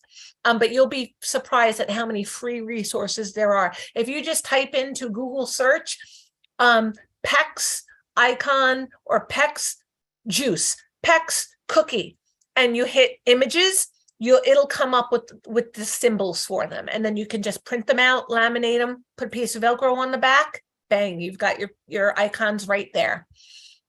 Can I use PECS to work on receptive language skills? Yes, you can, but this is more of a way to teach expressive communication. The skills to teach receptive skills are similar, but it's more like discrete trial instruction. This is really geared towards getting your child to express and communicate. But we could definitely talk in other sessions about teaching receptive skills. So please book a call and maybe we can have that one-on-one 20-minute BCBA session and we can talk about how to work on those receptive skills. And we do presentations on that as well. And thank you for all the thanks and appreciation. How often during the day do you practice PECS with the child? As often as possible. But you could just do a 10-minute training session a few times a day, as many times as you can reliably do it. As with anything, the more practice, the better. And yes, PECS will help with social skills. It teaches that communicating with other people is purposeful. It gets me stuff. Other people are reinforcing because when I communicate with them, I get stuff and it's a good experience. It teaches that back and forth exchange. And when you start to work on things like I see a pencil, then somebody else, oh, I see a curtain. Oh, I see a puppy. Oh, I see your mom. And you can have that back and forth exchange. And it absolutely helps build question answering and conversation skills. So it is very, very, very helpful for all of those things. I'm so glad that you guys learned a bit today. I'm getting a lot of that in the comments as well. I got 2 questions posted in the question and answer box, and then I'm going to go to live questions. Natalie asked, how do you help a child to spontaneously use PECS at the beginning? So that's why we need the 2 people. You need the prompter and the communicative partner. Initially, the prompter physically guides the child through the PECS process. As soon as the prompter feels that they're not 100% guiding the child, then they start to back their prompts off until they're just shadowing the child in case they need a prompt. Once the child doesn't need that prompt, even when they're being shadowed, then that person can start to take a step back. And the child, but they're still there in case they need to jump in and prompt. At that point, the child is doing things independently, and it's building that spontaneity. And that's why PECS is such a great language program, because that spontaneity is built into the teaching system. Cassie said, I work in a school. Can you teach the basics? Even if the child has been previously exposed to PECS, can you work backwards, like at the 2-person prompting phase, regardless of age? Yes. So even if exposure to PECS has happened, but it has not been taught consistently in the past, yes, you could start all over again and just start from scratch. Implement it the right way, and the child can get very fluent with it. Once you no longer really need that prompter, then you can start to transfer it to the home as well, where the parents may not have as much support as you have in a school or classroom environment. So now I'm going to open it up to live questions. I'm going to ask that anybody who has a question to raise your hand. I see there are 2 people with hands raised already, so I am going to start there. Christopher, I see that you have your hand raised. If you would like to unmute your mic, I would be more than happy to answer any questions that you might have. Christopher, if you're available, just please unmute your mic and I would be more than happy to answer your question. I know that you raised your hand very early in the presentation and you may have either walked away or gotten distracted by something else at this moment in time. So I'll give you a couple of seconds more and then I'll move on to the next question. And if I will come back and give you another opportunity as soon as I am able. But if you're there, Christopher, I am here. 3, 2, okay. Let's see if Abina Shirley, are you available? I see your hand is raised. If you would like to unmute your mic, Abina, I would be more than happy to answer your question. Abina Shirley. If you are available, please unmute your mic and I will be more than happy to answer your question. Are you there, Abina? Okay, I am going to move it along and in just a second or 2. Oh, no, there we go. Abina, there you are. Hello. Yeah, hi. I don't know. Hi, I couldn't how are find the you? mute button. Good. That's why I don't know. I'm trying to as long as I can. Exactly. I don't know what was happening. I'm already part of the Facebook group. So far, so good. I Enjoying the recognize you from program. the video. Okay. All right. Great. Hi. So my question is, with PECS, when I didn't even know that it has to be 2. I mean, like you have the communicator and then the prompter in order to build a good foundation. We've tried PECS and then we switched to the app device, which I've been on several calls and you guys have helped me to put in some implementation. But I think my son was still, he's steaming with the With the device. device. So That's I've a big talked to the problem with the devices for right. a lot of kids. So we're Yeah. going back to PECS, and I think it will help him. And with the right foundation, he will be. I agree. So if he's stimming on the device, moving back and going to PECS is a great idea, because once he gets fluent with the PECS, then he can go back to using a device. And if he continues to be too stimmy with the device, you can have one device that's like a communication device and another one that has those games on it. So there's definitely options down the road. So we can go back. Okay. So my next question would be, does it have to start with the preferred items, or it can be core words like more, eat? I would start with the exact items, because that's more concrete and it's easier for your child to understand, because it's hard to get a picture of more, but it's easy to get a picture of chips. And if they want more chips, then he can have another opportunity to request. So it just gives more repetition, and more practice leads to more learning. Okay. Now the second question, or that's the third question. So that's okay. I found myself more of the time I'm the one around him most of the time, and I wouldn't get the the prompter. How then would I how would that be successful in order to build a good foundation for him? So it's always the most successful when you can have that second person there, so that one person can prompt and the other person can be the receiver of the communication. But again, there are times where we can't do what's optimal. So then you just have to do it the best you can with prompting him to take the picture and then prompting him to give it to you, and then you being the one to give him the goodies. So it can take a little bit longer to develop that independence, and he might be a little bit prompt dependent, but it depends on the child. It's the best case scenario to have two, but if it's absolutely not possible to have two people, then do the best you can with one. And if you can only have access to two people for like short times during the day, practice then, and then see if it carries over when you're by yourself. Okay, sounds good. All right, thank you so much. As always. Thank you. Oh, my pleasure. I look forward to speaking with you again. Okay, all right. Thank you. Bye. My pleasure. Let's see, David Clark, I see you have your hand raised. And if you would like to unmute your mic, I would be more than happy to answer your question. Hi, David. Yes, okay. This is David Clark from Trinidad and Tobago on Asperger's, and my question is, what is the PECS program?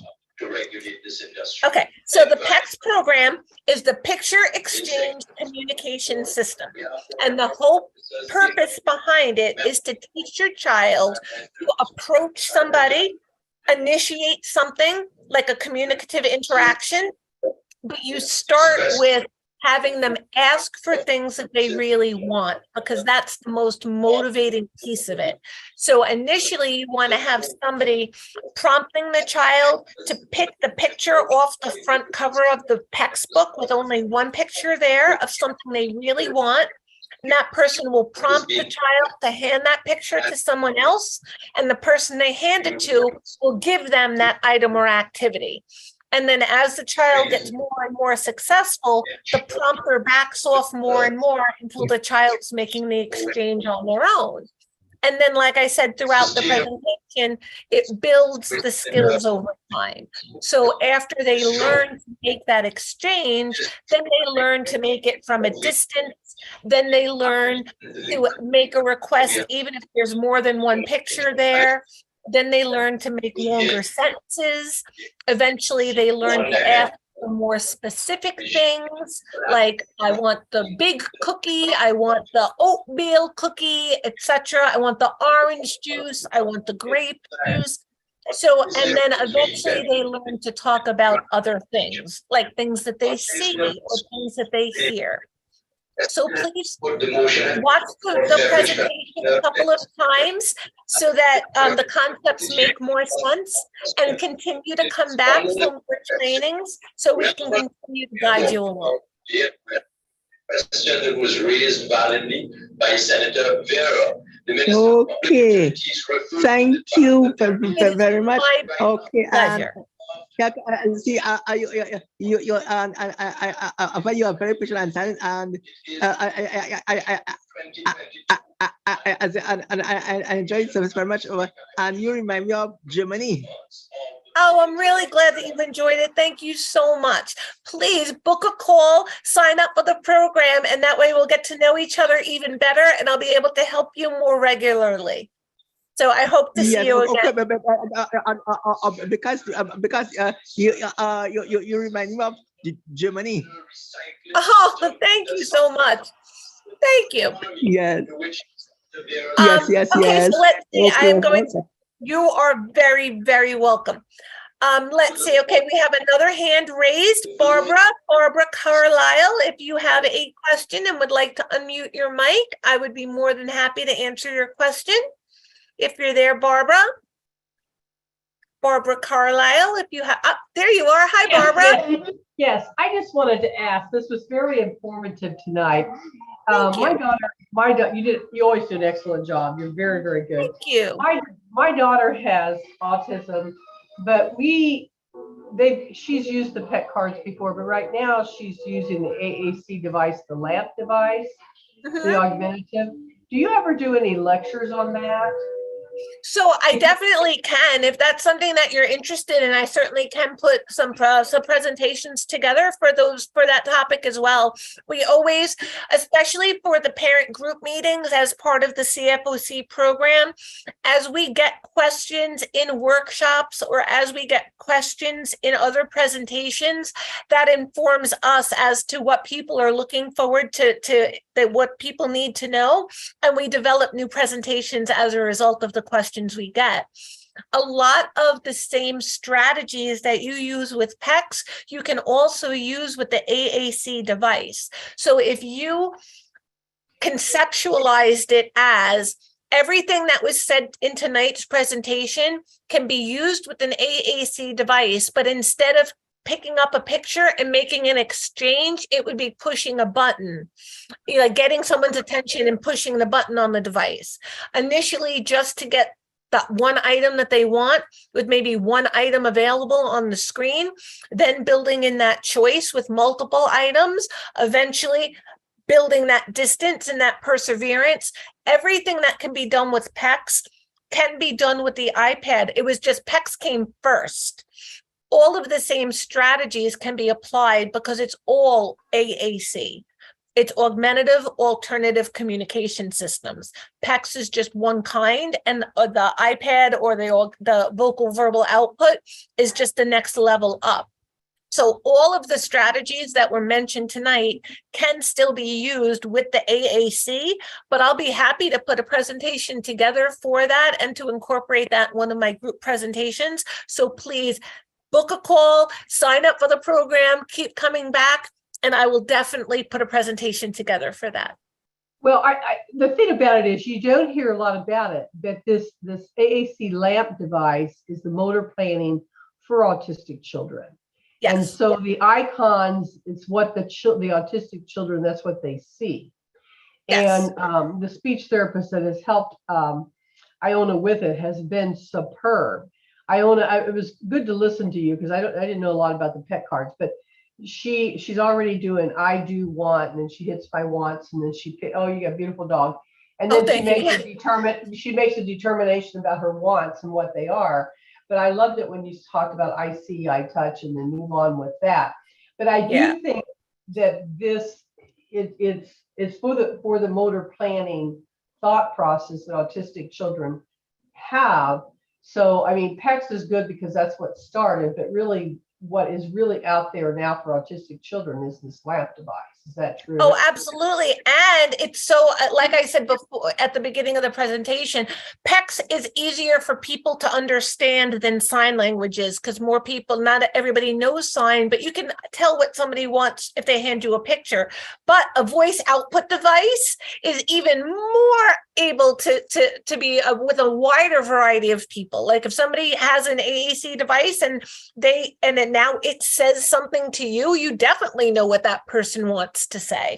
And with a lot of those like lamp devices, there's more opportunities for generative speech. So with a PECS book, you can only say whatever icons are in the book.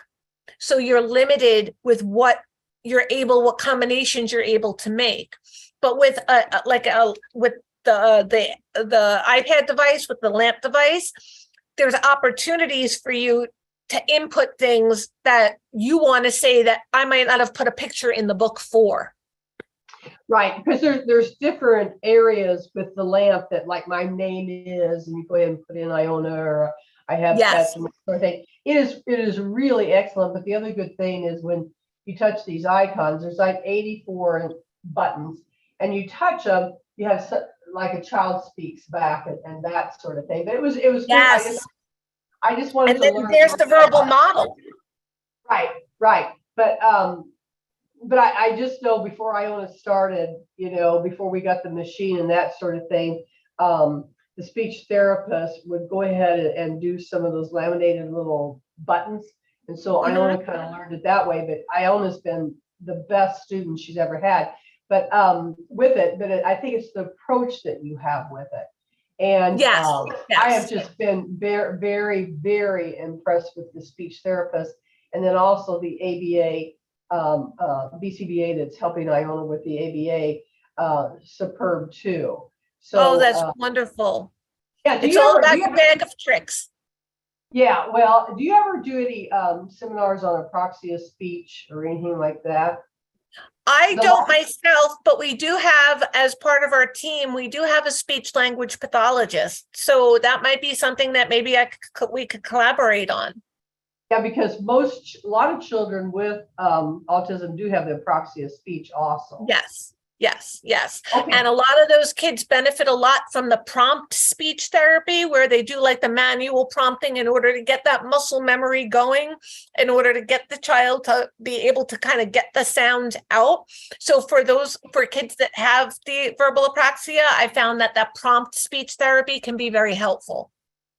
Well, and I think the big thing that because I've been reading a lot, is like with the children with apraxia speech is, and of course, your children with autism sometimes don't always look at you in the eye, but with apraxia speech, they have to watch you. They have to watch your mouth movements and that sort of thing.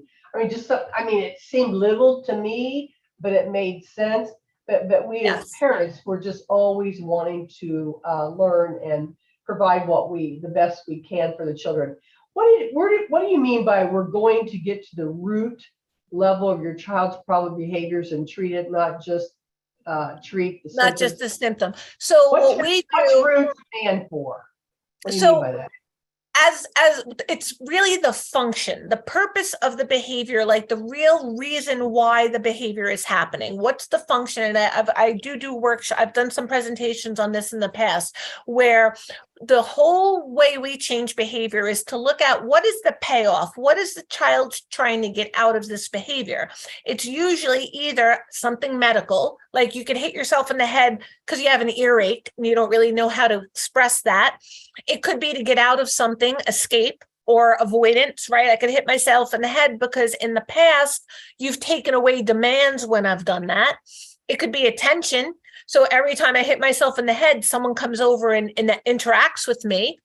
It could be a tangible. So every time I hit myself in the head, someone comes over and says, oh, what's the matter? Are you hungry? Are you thirsty? You want your iPad? You need a walk? What do you want? Or it could be because it feels good.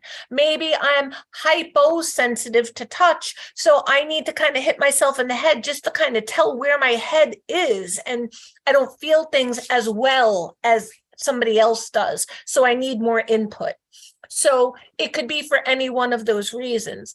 Sometimes what happens is you look at the behavior and you're like, oh, the child's hitting. So I'm going to just teach him to, keep his hands down. But that doesn't necessarily eliminate the reason why. It doesn't address why was he hitting in the first place.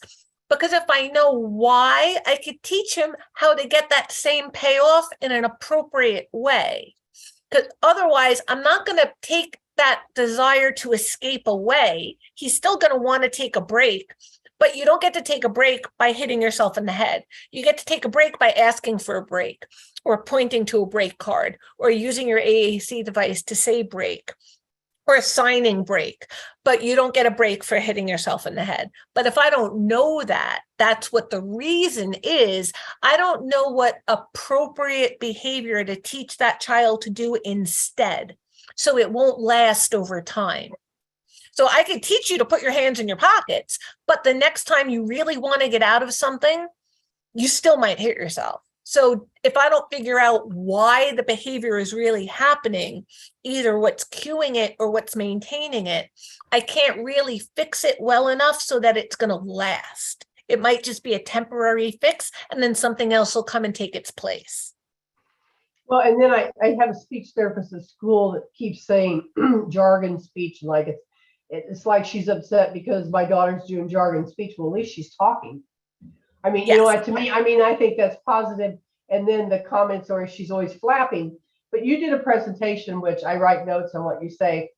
The flapping is Iona trying to calm herself. Yes, it's a way to reduce anxiety and to calm herself. If she's anxious, that's a way to calm yourself down. But I mean, that's a positive thing. And instead of seeing it as negative, of course, children go ahead and flap, but I mean, it's a positive thing. It's what she's trying to do to relax herself. I don't know. I would rather have a child flap than have a meltdown. But if we know a child's flapping because they're calming themselves down, it still might be something I want to teach her how to do another way, because it might put off another child from interacting with her. If she was like, picture it like on a playground, a child running up just about to initiate to her to play, she flaps, the other child doesn't understand that, so they go and play with someone else.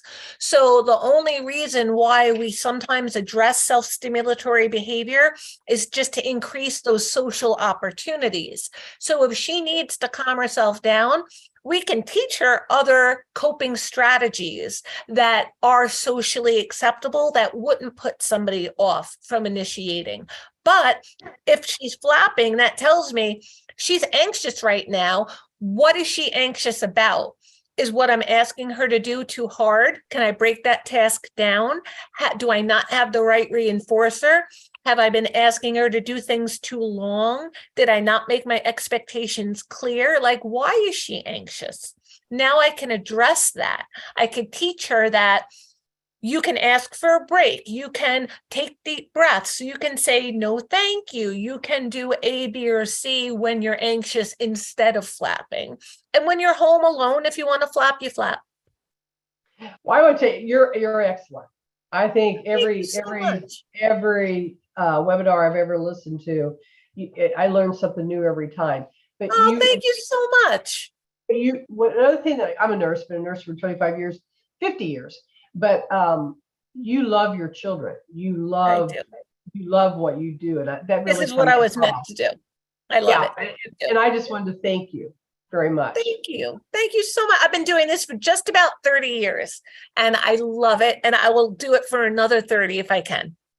Well, and it's good because I have 7 children, and my little girl is a twin, fraternal twin, and it's my first child with autism and developmental delay, so it's new for me. I'm a nurse, and I'm just trying to learn all this stuff. But anyway, I just personally wanted to thank you. Oh, well, you're very welcome, and thank you. You made my whole night. Okay, thanks. Well, I look forward to speaking with you again. And now I am going to open for our raffle. So why don't we pull up our spinning wheel, Jen, if you don't mind, and we can see who is the winner of our one-on-one session with any coach of your choice. So Jen, whenever you're ready to spin that wheel, let's see who our winner for the night is.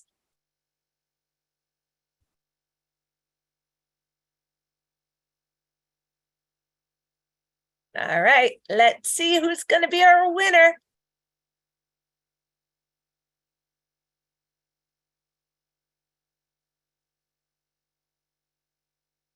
Megan. All right, Megan, you are our winner. Congratulations. You will get your one-on-one session with the BCBA of your choice. So thank you guys so much for your attention and for all your positive feedback. Really is appreciated. I look forward to seeing you guys again. I will be doing a parent group next week on the 19th for our CFOC families. And I will be doing another workshop like this one on February 9th, which is a Thursday, on functional communication training. So appropriate functional communication strategies that can replace a lot of maladaptive behaviors. So I hope to see you guys then. Thanks again. It was wonderful to see you and speak to you. Have a wonderful evening.